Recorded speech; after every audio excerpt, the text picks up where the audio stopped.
Hello, everybody. I'm here with Johann Hari, the author of Chasing the Scream, which your interview tonight with Bill was fantastic.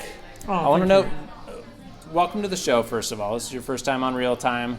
Did anybody give you any advice coming here, or did you? What were your thoughts coming into this? Who did I speak to who had done the show before? Naomi Klein, and she said, "Slow down because no one understands your accent." Andrew Sullivan, who said, "You'll be great." And what else did Andrew say? Andrew said something else. I'm trying to remember. They're the two people I consulted, but they all said it's going to be fine. And it was fantastic. Hooray! Thank you. Any family input? I know you talked to your mom a little bit before you came on here. Right? My mother, I always slightly worry that if I deliberately don't talk to my mother too much prior to doing any television, because my mother is from Glasgow in Scotland, and my mother swears constantly. Mm-hmm. So, and also she uses a word that has a very different context in Britain to the United States. So, what word could that possibly be? Well, it's the word cunt, which my mother uses. You've got to understand. In Glasgow, that's like a neutral word meaning person or thing. Right. So if you said to my mother, like, how do you get to the dressing room from here? She'd go, you see that cunt over there? Go left where she is, go down a bit, you'll see a bunch of cunts standing there. That's the dressing room, right? And it's like, there's no possible insight to this. I once had a horrendous experience when she looked after my little niece who's 6. Erin, and when she was 6. You can't say that here. Well, it's very unfortunate. You can't say it anywhere outside Glasgow. I'm sorry, you what? I was looking. You can't, or you? You can. Oh, okay. Sorry. When I one time my mother looked after my niece for a couple of weeks, and I went to take my niece to McDonald's, and I took her and got her a Happy Meal, and after she said, "Johann, can I have another Happy Meal?" And I said, "Oh, Erin, you can't have another one." She said, "Johann, don't be such a cunt," really loudly. And I said, Erin, you can't use that word. She said, "Granny uses it all the time. I don't see any problem." It sounds like you were being one, too. I was being one. I apologise to my niece. Sorry, you should have had that extra Happy Meal. I am a cunt. Yeah. I've now said that word about 7 times. Yeah. See, it doesn't have any gendered meaning in Britain at all. It's like, it's just like person. Exactly. Or friend. Exactly. Loved one. Or building. Exactly. Yeah, absolutely. Exactly.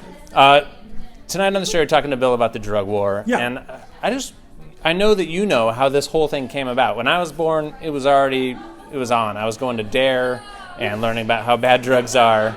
And it made you into the addled meth addict you are today. And now I'm just crack-addled, and it's never been happier. But, I mean, how did this whole thing come about? Super interesting. If you had said to me when I started doing the research for this book, why did the drug war begin? This book right here. Exactly, Chasing which is a masterpiece. Which it is the only book that will ever be endorsed by both Elton John and Noam Chomsky, which I'm quite proud of. No, if you'd said to me, why did the drug war begin, right, I would have said, well, presumably it'd be because they'd give the reasons at the start that we would give now, like we don't want kids to use drugs, we don't want people to become addicted. What's really striking is that stuff just doesn't come up, right? Best way to explain it, 1939, Billie Holiday stands on stage in New York City and she sings the song Strange Fruit, the anti-lynching song. Right. Got to understand how shocking this was to have an African-American woman standing in front of a white audience. She wasn't even allowed to walk through the front door of the hotel, she had to go through the service elevator, and sings this song against lynching. And that night, she gets a warning from the founder of the War on Drugs, Harry Anslinger, who runs the Federal Bureau of Narcotics, saying, stop singing this song, right? And she refuses. She grew up in Baltimore, when it was a segregated city. She promised herself she would never bow her head to any white man. And she effectively said, fuck you, I'm an American citizen, I'll do what I want. And that's when the stalking of her began by the Federal Bureau of Narcotics. And they played a role in killing her, and I can talk about that in a second. But what it really helps you to understand is the drug war is founded in a hysteria about race in America, right? There is a really strong, wrong, but really strong belief that African Americans and Chinese Americans were forgetting their place, taking drugs and attacking white people. And that was the main reason why the drug war was launched. We see this with Billie Holiday, after she refuses. Harry Anslinger finds out, at the same time that he finds out that Billie Holiday is a heroin addict, he finds out that Judy Garland is a heroin addict. He tells Judy Garland to take slightly longer vacations and tells the studio she's going to be fine.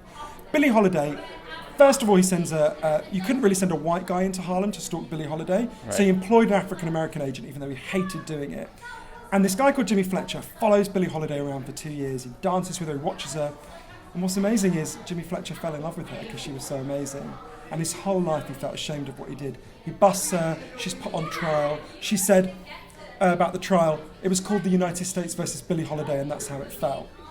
She's sent to prison, she gets out, and she can't perform because you needed a cabaret performer's license to perform anywhere where alcohol was sold, and they won't give it to her. So Her friend Yolanda Bavan said to me, what's the cruelest thing you can do to a person? Is to take away the thing they love. She sinks back into addiction. When she's in her early 40s, she collapses one day. She's taken to hospital in New York. Hospital refuses to take her. She has to go to another one. And she says to one of her friends, she's convinced the narcotics agents are not finished with her. And she says to one of her friends, they're going to kill me in there. Don't let them, they're going to kill me in there. In the hospital, she's diagnosed with liver cancer. They come and they arrest her on her deathbed. They handcuff her to the bed. I interviewed the last surviving person who was in that room, amazing man called Eugene Callender. They take away all her candies, they take away her record player. Finally, one of her friends managed to insist she's given methadone because she's in withdrawal. She's given methadone, she starts to get better. They cut off the methadone, she dies. But here's the amazing thing to me about Billie Holiday. She never stopped singing that song, right? Whatever they did to her, she found somewhere to sing Strange Fruit. And that really helped me to think about the addicts in my life, to realise that addicts can be heroes. And, because of what Billie Holiday did, while we're speaking all over the world, people are listening to Billie Holiday songs and they're feeling stronger. Yeah. And, no matter how wretched you are, no matter how much pain you're in, and Billie Holiday was in a lot of pain, you can always make an act of resistance. And that, while it shows the dark side of the drug war, it also shows how to stop it, I think. There's this hashtag at the moment, Black Lives Matter, which is fantastic. I think we need a hashtag Addicts Lives Matter. It's very rare you get a situation where there's an addict who dies and we act like their life was worth something. Sometimes you get someone like Whitney Houston or Philip Seymour Hoffman, both of whom would have had a much better chance of being alive if the war on drugs had ended and drugs were legal, for reasons I can tell you about if you want.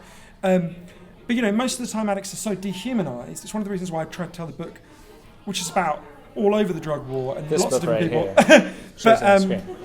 But it's told through the stories of individuals. It's not like a kind of philosophical treatise on how we should deal with these things in an abstract way. It's about how real people are affected in their real lives. I'm just going to go ahead and say it. I think the drug war is a cunt. That's really offensive. And I thought I was using it right. I'm a terrible student. How dare you? Johann Hari, thank you so much for coming on the show tonight. Hooray! Talking to me backstage. You guys should absolutely check out this book. It's extremely illuminating. Chasing the Scream, the first and last days of the war on drugs. You are definitely not a cunt. Hooray! It's the nicest thing ever. Thank you. Thanks very much. Cheers.